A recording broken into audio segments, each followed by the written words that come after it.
Bu sep xuddi hozir uzilib ketadigandek ko'rinyapti. Ammo uni qanchalik tortmang, u baribir uzilmaydi.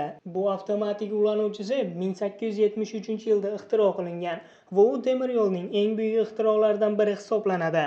Bu sepning asosiy vazifasi ikki vagonni bir-biriga mustahkam tarzda ulash. Avvallari temir yo'l sanoati endigina rivojlanayotgan paytlarda poyezd relslari unchalik ham tekis joylashtira olinmagan. Shu sababdan ham poyezdlarni bir-biriga ulab turgan sep bir-birini mahkam ushlab turganda yoki ular biroz qattiqroq bo'lganida bunday notekis yo'llarda vagonlar ag'darilib tushishi yoki katta falokatlarga olib kelishi mumkin edi.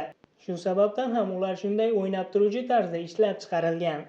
Bu seplarning ishlash funksiyasi esa ikki vagon bir-biriga ulanganda ular xuddi ikki qo'ldek bir-birini mahkam ushlab oladi va ularni yanada mustahkam qilish uchun sepning ustki qismiga maxsus bo'lgan qoziq o'rnatiladi.